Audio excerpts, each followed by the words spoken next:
না দেখলেই মিস। এখন তো বাজারে পটল প্রায় নতুন সবজি বলা যেতে পারে। আর এই নতুন নতুন পটলের বীজ থাকে খুব কচি, আর খেতেও বেশ লাগে। আর এই পটল আর চিংড়ি বাটা দিয়ে যা একটা দুর্দান্ত রেসিপি বানাবো না, চিংড়ি এমনই একটা মাছ, সেটা বলা যেতে পারে যে কোনো সবজিকে ওটা স্মার্ট করে দেয়। প্রথমে বড় সাইজের পটল নিয়ে পটলের দুপাশ ভালো করে কেটে নিয়ে হালকা করে খোসা ছাড়িয়ে কাট লাগিয়ে নিলাম। এবার কিছুটা পরিমাণ চিংড়ির খোসা ছাড়িয়ে পেশাই যন্ত্রে পেস্ট করে নিলাম। এবার কড়াইতে তেল দিয়ে পটলগুলোকে লাল করে ভেজে একটা পাত্রের মধ্যে তুলে নিলাম।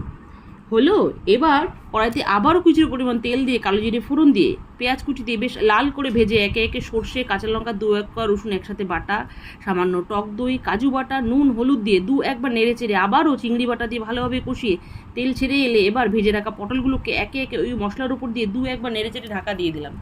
পটল প্রায় 90% সেদ্ধ হয়ে গেলে আবারও জল দিয়ে এবার কিছুটা পরিমাণ চিনি দিয়ে চাপা ঢাকা দিয়ে লো হিটে রান্না করলে রেডি চিংড়ি বাটা দিয়ে পটলের সেই দুর্দান্ত রেসিপি। এরপর ভাত, রুটি, পরোটা যার সাথে খুশি তার সাথে এই পটলের রেসিপি খান। আর একবার যদি খান তাহলে বারবার খেতে ইচ্ছে